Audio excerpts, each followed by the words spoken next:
Mr. Harsh Vardhan Shringla, Chief Coordinator G20 and former Foreign Secretary, Government of India. Ladies and gentlemen, it's a great pleasure to have all of you here with us today. And I'd like to thank Mr. Shringla for joining us this morning. Ambassador, it's a real pleasure to have you with us. You've been extremely busy managing India's G20 presidency, and yet you found the time to chat with us.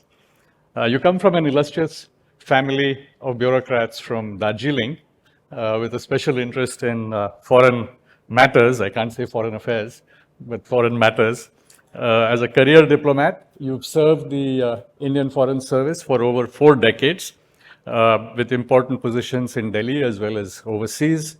You've been High Commissioner in Bangladesh, you've been Ambassador in Thailand, and Ambassador in the United States, which I think was the highlight of your career, where we saw you build a wonderful relationship between Prime Minister Modi and President Trump. You also introduced the Prime Minister to the Indian diaspora, I think at that very well organized Howdy Modi event in Texas. You served with UNESCO as well as the United Nations, as well as held diplomatic positions in Vietnam, Israel, and South Africa. In this session, we'd like to learn from you about India's leadership of the world at a particularly difficult time. India's turn for the G20 presidency has come at a time of great polarization and conflict. And at the beginning of the tenure, it was marked by strong disagreements between key members. We've had the experience of global leadership from the 1950s, when nearly 100 new countries were born from decolonization and looked up to India to stand up towards the old colonial powers. Today, we can draw on our experience of ironing out differences between nations and developing a consensus around issues that matter to everyone. We are in the best position to tell us where the world is headed and how India is going to steer it. So without taking any more time, I'd now like to invite Ambassador Shringla to deliver his keynote address.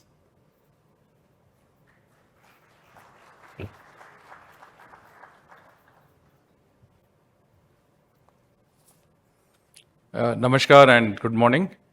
Let me begin by thanking Mr. Sanjay Kirloskar for his very kind words of introduction and welcome. I've had the honor of knowing him for quite some time, and it's a great pleasure to reconnect. My greetings also to Shri Sanjeev Goenka ji, convener of the Conclave, Rekha Sethi ji, Secretary General of AIMA, whom I've known since we just met at the lobby since I was first Secretary Commercial in Paris in the early 1990s, and all the distinguished members of AIMA and all of our friends who are present here. Amitabh Kantji, G20 Sherpa, has just spoken to you about our G20 presidency. And indeed, as Mr. Kirloskar just mentioned, our presidency comes at a time of great global uncertainty, global flux. There is a great deal of apprehension about how matters would proceed at a global level. And in this scenario, I think this is the scenario in which we have really assumed presidency of the G20. A few months ago, the IMF Managing Director, Kristalina Georgieva, was here. And she described the global situation as being shock after shock after shock. In other words, the COVID-19 pandemic has been the greatest shock to the international system since the Second World War. The Ukraine conflict has also really been, in many senses, the first time that Europe has seen conflict in the last 3 decades. And if you look at it as an all-out military conflagration, then we are looking at really the first time that such a conflict has happened in Europe, in the European theater, since the Second World War. And of course, she also referred to faltering momentum in achieving the sustainable development goals as well as on climate change objectives. In fact, there has been some regression in these areas in certain cases. In terms of the economy, the global economy also, clearly these crises have impacted on the global economy. There's a falling GDP. GDP has really fallen from 6% in 2021 to 3.2% this year, probably fall further to 2.7% next year. We've seen spikes in inflation.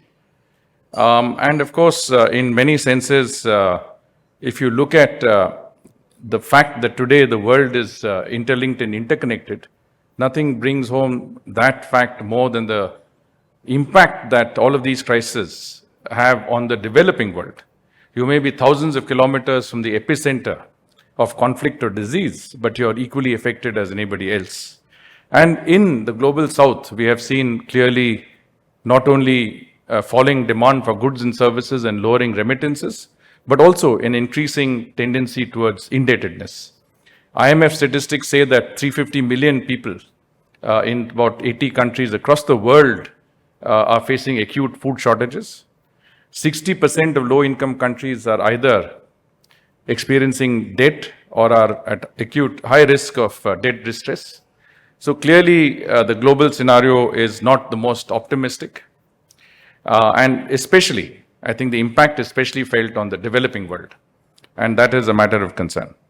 Of course, there are signs of some revival of the economy. Inflation has come down from a high of 8.8% last year to about 6% this year. Might further slow down to about 5% next year. And the silver lining in all of this is that 4/5 of global growth today is from the developing world, comes from the developing world, out of which India alone accounts for 15% of global growth. So we are, in many senses, a bright spot in the global economy. What is our situation as we go on to take on presidency of the G20? I think in many senses, we are clearly the fastest growing large economy in the world. We have also come out of COVID as a resilient economy. We have made some fairly dramatic progress in terms of digital transformations. We are, in terms of adoption of fintech, we have the highest rates of adoption in the world. Prime Minister at Bali, at the G20 summit in Bali, pointed out that 40% of global digital transactions came from UPI, which means that we in India accounted for at least 40% of total global digital transactions. We have contributed by way of renewable energy, both solar and wind now. We are also a nation of young people. The startup culture has taken root. We now have over 1,000 startups. We are going into unicorns and decacorns, and I think that progress in that area is also very, very significant. And of course, if you look at the fact that during COVID times, some of us would remember that we faced acute shortages of the equipment that was most needed at that time. Masks, PPE kits, ventilators. But government and industry came together, and industry collaborated to ramp up production of these items. And today, whether it is liquid medical oxygen or ventilators or PPE kits, India today is not only producing but exporting to the world. So we have worked on resilient and stable supply chains. We have worked on creating an Atmanirbhar Bharat, which is ramping up domestic capacities in a manner that not only helps us, but also enables us to help the rest of the world. Of course, when we look at all of this, what does all of this mean in terms of foreign policy, in terms of where we are today and where we are headed? Well, one factor is there, which has been a consistent factor in our foreign policy in the last few years, has been to work, in some senses, to work for the global common good, to contribute in a meaningful way to not only our own growth and development, but to help countries all over the world. And this was very well illustrated during the COVID times, when we supplied, despite our own domestic demand, over 190 countries with medicines. We supplied vaccines under Vaccine Maitri program to a number of countries, especially in the developing world and in our own neighborhood. We have also been, in many senses, first responders and net security providers in the Indo-Pacific region. No doubt we'll be discussing more on that. But whether it is a call for help due to natural calamities or due to instances of pollution or any other help that our neighbors need, I think we are first off the mark. whether it is from in Indonesia or whether it is in Mozambique. India has been a first responder, a net security provider in the Indo-Pacific region. It was, I think, in the early days of the COVID pandemic that the Prime Minister actually made a call for the G20 to meet to discuss how they could assist in this difficult time. Saudi Arabia was the president of the G20 that time, and they convened an extraordinary summit of the G20. And at that summit, the Prime Minister said, this is the first time that the G20 has met on an issue that's not purely economic or financial in nature, but a humanitarian issue. And he called for a human-centric globalization. So our approach was to work towards a human-centric globalization, help other countries in a way that is helpful for humanity. And at that time, of course, you would recall that the G20 took some momentous decisions, including the debt service suspension initiative, by which developing countries that could not repay their debts or interest on debt were provided a moratorium during COVID times right up to the end of 2021. So it was quite a momentous time, and momentous decisions were taken. We've also contributed globally to building capacities through the International Solar Alliance, helping developing countries build their solar power capacities. We have created another international organization called the Coalition for Disaster Resilient Infrastructure that has enabled countries to withstand or build infrastructure that can withstand natural calamities, especially helpful in the developing world and in the small island countries. Our own global assistance, our lines of credit have gone up from about 14 billion, have doubled to about $30 billion today.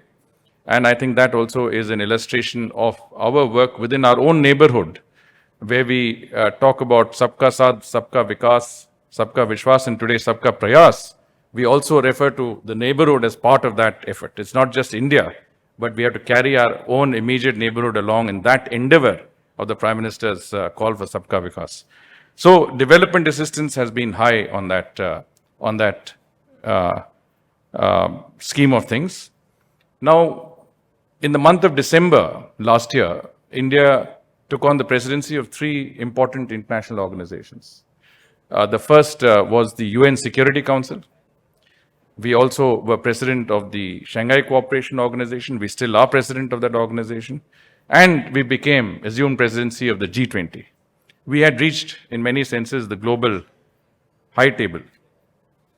And I think if you look at the fact that whether it is a global conference on democracy, whether it's a global conference on climate change, whether it's terrorism or issues dealing with international peace and security, the Prime Minister, India, has always been invited to meetings and conferences of heads of state and government on any of these issues. And I think that is undoubtedly due to the stature the Prime Minister has acquired globally. Today, his opinions are sought, whether it is by the Quad, whether it is by the G7, whether it's by BRICS or by the SCO, or even by the I2U2, which is a new construct that we are part of. We straddle the global space, from the developing world to the developed world to the developing world, from the north to the south. And one of the very key elements of that engagement has been our involvement with the developing world, the global south. Dr. Jaishankar, our External Affairs Minister, said that India is perceived to be a voice of the global south. And it is in that context that India convened a meeting of some 125 developing countries in January. And the Prime Minister himself engaged with heads of state and government of these countries. And the endeavor was to find out from them, in this difficult global situation, in these difficult global times, what are their views, what are their concerns, and what are their expectations of India's leadership of the G20 and other global organizations. And I think the response in many senses has been overwhelming, and I think many of the countries have been able to articulate to us how they see many of the areas. And needless to say, in our approach as president of the G20, we will factor in those aspects, whether it is financial inclusion, whether it is lifestyle for environment, whether it is a question of how to address the issue of indebtedness, the restructuring of the Bretton Woods institutions, what can we do to take the SDGs forward, how can we contribute towards accelerated, sustainable, inclusive growth. These are the areas that we will certainly work on. But today, as I said, as we sit in the high table where the opinions and views of the Prime Minister are greatly valued by leaders across the world, I think we are very well placed to take on the presidency of the G20. Our theme of Vasudhaiva Kutumbakam, one earth, one family, one future, I think says it all. This is our approach to foreign policy. This is our approach to the G20. And in many senses, as the Prime Minister had stated at the Independence Day event at the Red Fort last year, he said, this is indeed our moment. India's moment has come. Thank you very much.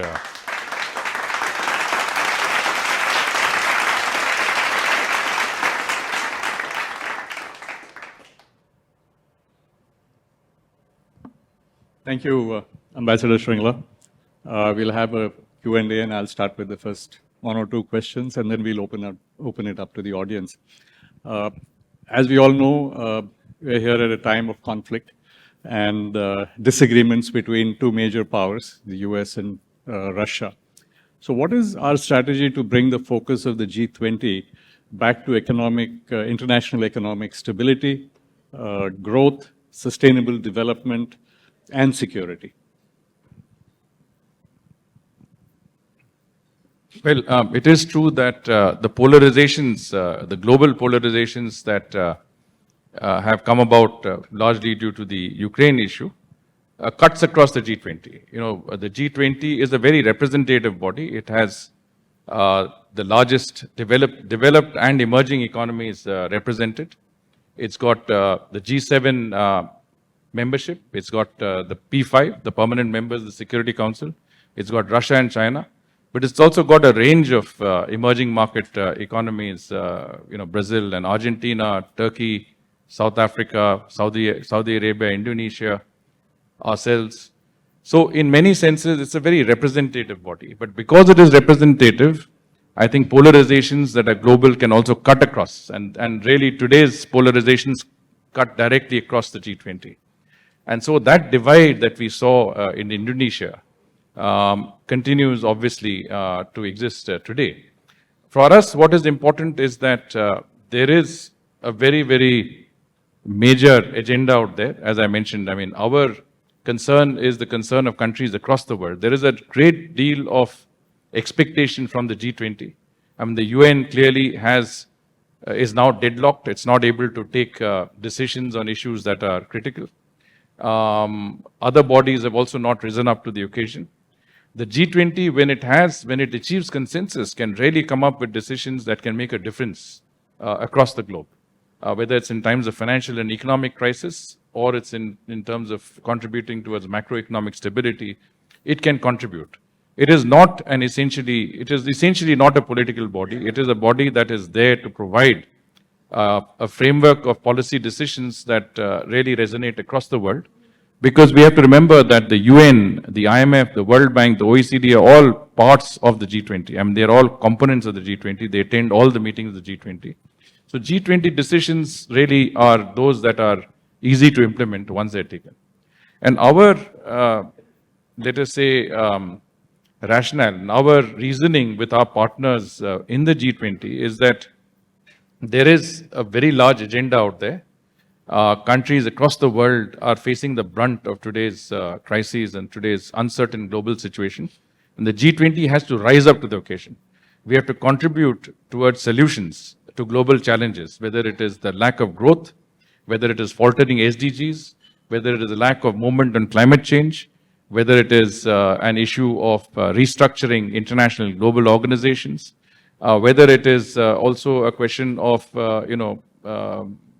contributing towards women-led development. I mean, these are issues that are there. They are also part of our broad priorities in the G20. And I think in many senses, our priorities have been formulated based on feedback from countries all over the world, in particular the Global South. As I said, the Voice of Global South conference gave us a very important sense of the urgency and the expectations of the developing world, and how can we contribute towards making that difference through the G20 that is there. So our presidency has been geared up to working on our partners, really reasoning with them and trying to develop consensus on issues that are important. If you saw the meeting of the finance ministers in Bangalore, the meeting of the foreign ministers in Delhi, both these meetings had a consensual chair's summary on all paragraphs except the Ukraine paragraphs. In other words, on every issue that's important to the world and important to the G20, we have achieved a certain level of consensus, and our endeavor is to continue to build on that consensus, work with all our partners and stakeholders, and take it to a level where responses to global challenges can come about in a manner that is expected by the rest of the world. Thank you. You mentioned some of these old institutions like the UN, the IMF, and they basically, I think, reflect the realities of the post-Second World War era, and very difficult to reform. I was wondering, and maybe I'm just changing a tack a little bit, should India try and expand the scope and size of the Quad and turn it into a global alliance for security and trade? Well, so far the Quad is what it says it is. It's the Quad. It's 4 nations. And we have always looked at the Quad as a force for global good. In other words, that when we work on the Indo-Pacific, we work with our Quad partners to develop a free, open, transparent, inclusive Indo-Pacific, which is in keeping with the principles, both India and our partners in the Quad. We have also obviously tried to look at what works best for the Indo-Pacific. How can we co-opt other countries in the Indo-Pacific in a positive manner? If you remember, one of the first initiatives that the Quad took was the vaccine initiative. The idea was to have US vaccines manufactured in India, transported by Japan, and last mile provision by Australia. And I think in many senses, we successfully provided vaccines to countries in Southeast Asia, Cambodia, Thailand, other countries that needed it. Of course, at that time, the demand for vaccines was already waning, but the Quad came up. Today the Quad has spread to areas across the board. You know, we are cooperating in space, new and emerging technologies, on climate change, on areas like semiconductors. I think that level of cooperation is extensive. It's multifaceted in many senses, and I think there is a certain level of a great deal of convergence on the areas that we are working on. But it is still, you have to remember, it's still a nascent organization. After all, the first meeting of the Quad took place in 2021 after President Biden, first meeting of the leaders took place in early 2021 after President Biden took office. It was a virtual meeting. Later that year, the Quad met for the first time in person, the Quad leaders in Washington, D.C. And that was the first time that the Quad leaders had ever met. And of course, it's been followed up by the Tokyo meeting, and I think there are a number of other meetings that are there. Australia would be the next host. So Quad is a new organization. It needs time to develop and ensure that it has its own convergences, that it makes an impact on the Indo-Pacific and other partners before, I think, this is my personal view, and I'm making it very clear that it's personal, before it can consider an expansion to include other like-minded partners and stakeholders. Take a question from the audience. This is from Mr. Manjul Kumar. It's for you. Who is working for human-centric globalization, the G7 or the G20? Do you see a conflict of interest between G7 and G20? If it is there, how can we work? If it is there, then now how can we work for human-centric globalization? More than. So, if it is more than now, how can we work for human-centric globalization? Right. So when you talk about the Quad and you talk about G7, of course, and G20,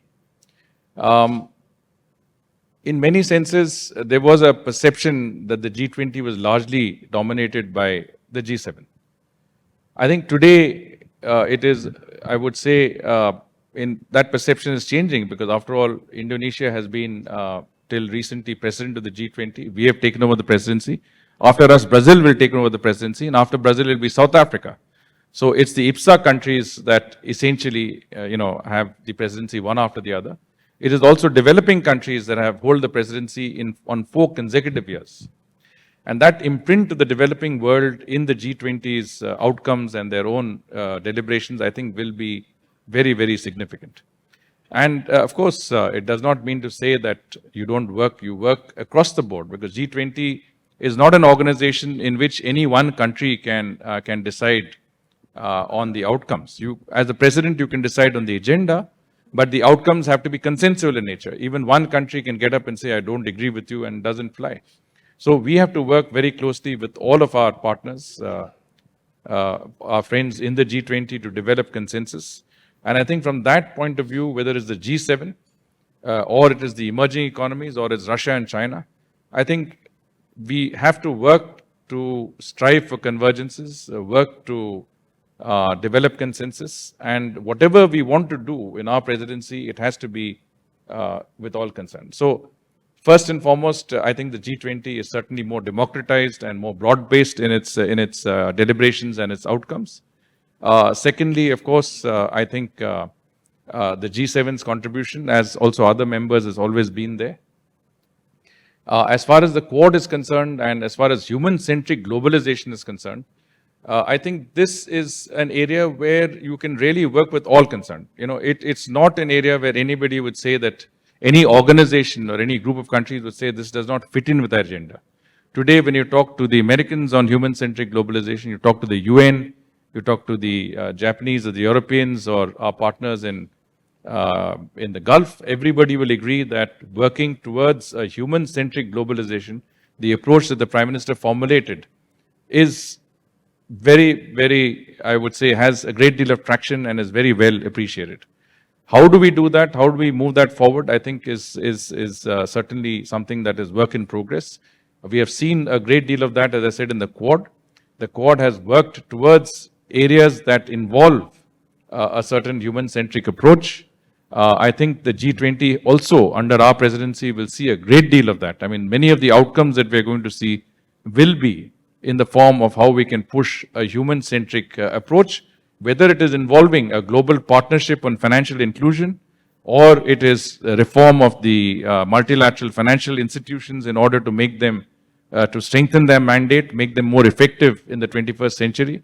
These are areas that we will work with others, and we will work with the objective of ensuring a human-centric globalization. The ultimate objective is always that. The G7 as a bloc has been together for a much longer period than the G20. Do you see any areas of conflict where, this body of the G7 countries are ranged against the rest of the countries in the G20, especially with China and Russia now? I mean, they're not part of the G7, but a lot of the other countries seem to be independent, and getting everyone together must be a tough job there. I think it's definitely a fact that the G7 has been there longer. They're more organized. They have a strong secretariat backing from the OECD. And in many senses, their meetings have been far more. And of course, it's a more cohesive grouping than the G20. But the fact is that, the beauty of the G20 is that you have different shades of opinion, but you need to come together to make sure that there is a G20 opinion at the end of it. So there is no doubt that in many senses, the G7 has its own priorities. I mean, as a developing country bloc, it's got its own priorities. The emerging economies have their own priorities. Russia and China also have their own priorities. But a synthesis of that is what the G20 is. And that's why it's consensual, that's why it's global, and that's why today it is one of the most representative groupings in the world. And which is why, as we assume presidency of the G20, we can really make that critical difference that the world expects of us. Having said that, of course, we are also, please keep in mind that the Prime Minister has been invited to practically every G7 summit. We are almost like permanent invitees in the G7. We participate in their deliberations, we contribute, and as I said, the Prime Minister's views, his opinions are greatly valued and sought after. And so we are engaged with the G7. We are engaged with, as I said, with BRICS and SCO also. We straddle that global space.